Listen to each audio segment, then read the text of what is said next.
So today's demo is going to be how to paint this macaroon. So I'm gonna just leave it at that and get right into it. So today's instruction is painting a macaroon. There's a tutorial, I'll link it obviously. So you start by sketching a macaroon on your table, which is round. So I'm using something to make a round shape because I don't have in the video they show you using a light table.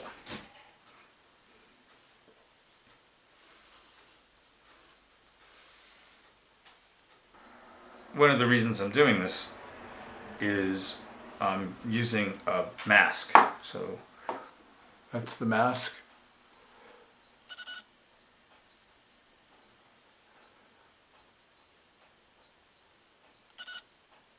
Okay.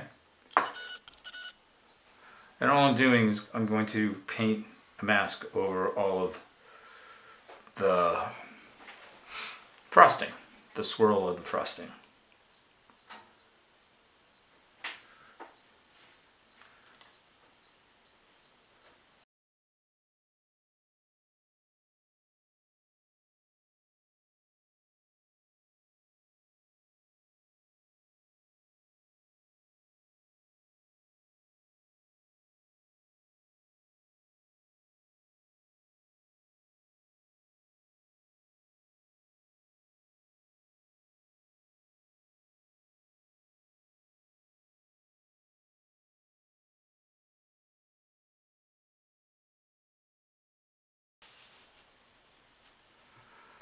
Alright, so I've already mixed up a tan wash for the macaroon, and I'm going to be washing the whole thing. Leaving in the upper right here a space for a highlight.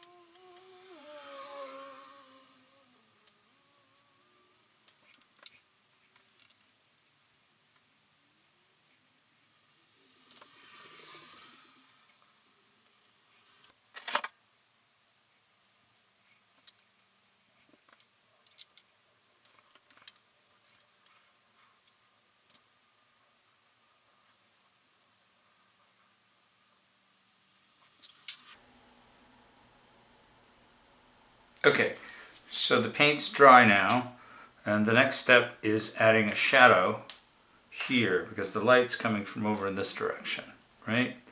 So a very, very light wash of a neutral gray, and I'm just bringing it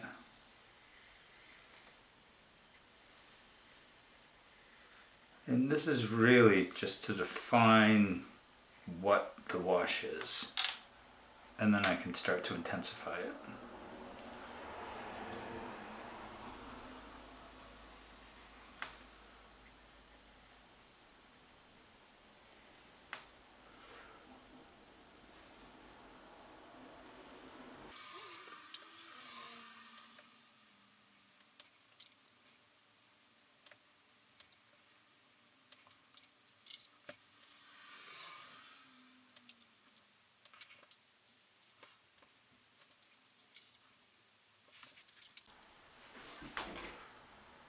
The next step, with a little darker brown, is running the shadows of the icing.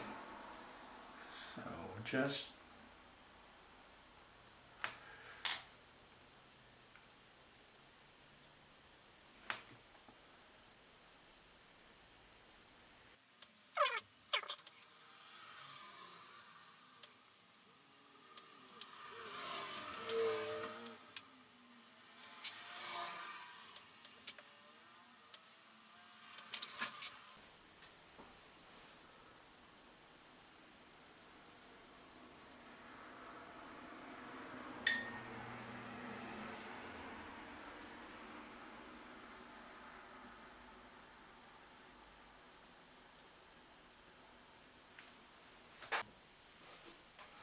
While you're still on the dark color, you need to just run the line where the two help define better, where the two edges of the macaron actually come together.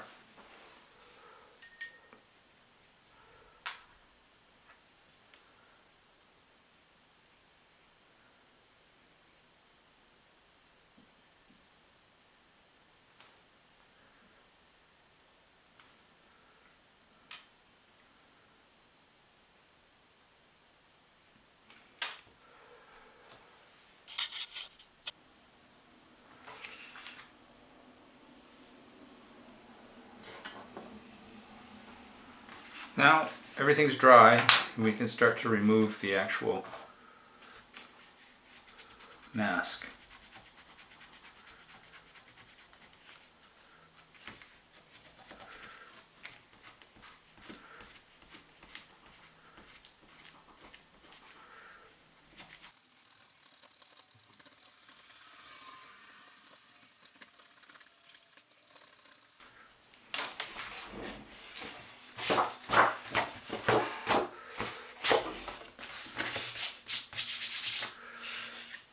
Now what I should have, if this worked right, is a nice clean paper surface all along the icing. Looks like it worked pretty well.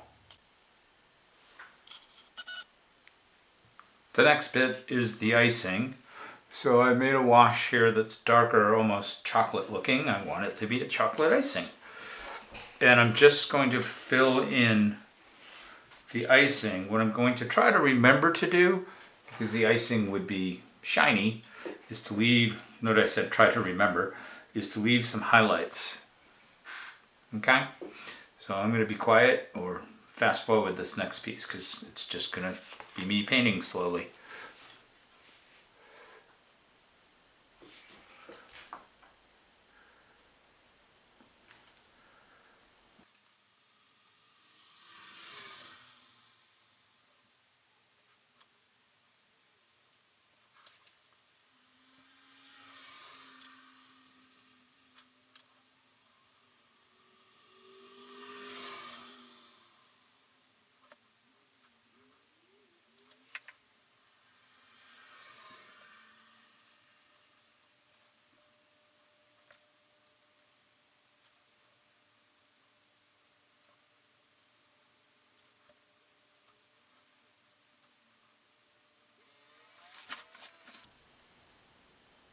So what I noticed, I did the whole icing, but I noticed that there's not enough difference. In fact, the shadows are darker than the icing. So I'm going to go over it again.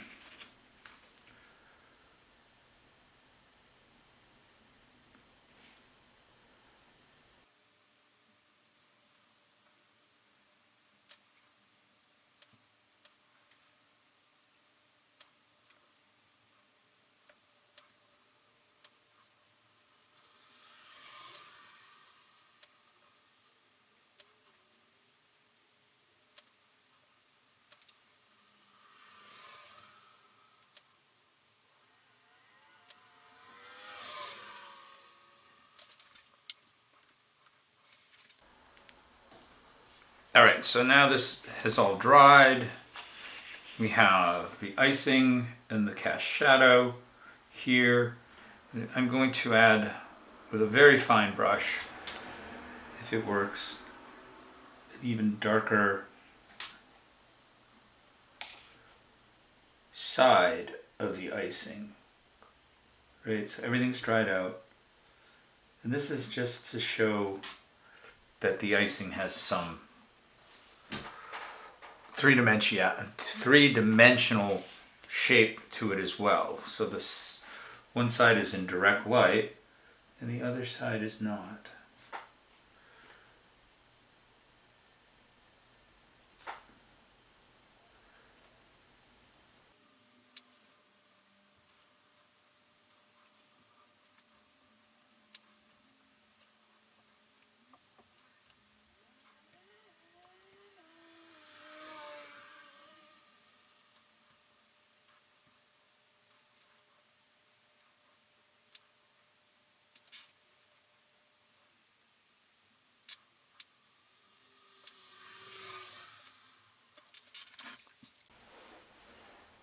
All right, so everything's dry. We'll talk about it at the end. I just feel like my shadow is weak. So I'm going to be working to add a little more strength to the shadow.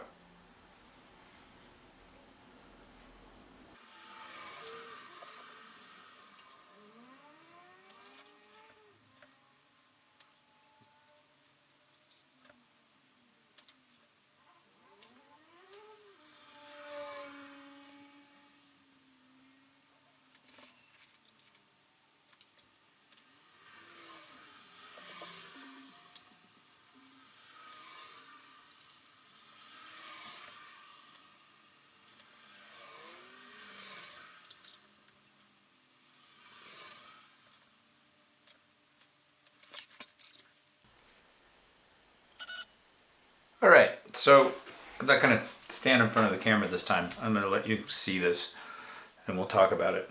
So this is the finished product. That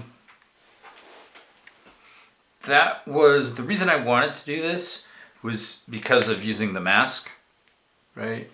So that's the first time I've ever used a mask, and I was curious how it worked.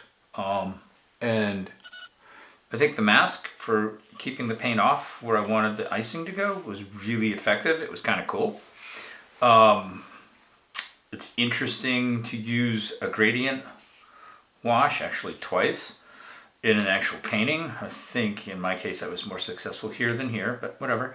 The review of the lesson, yeah, I think it was worthwhile because it's getting me to use skills I'm learning in an actual painting. I mean, would I paint a macaroon? No, but that's okay.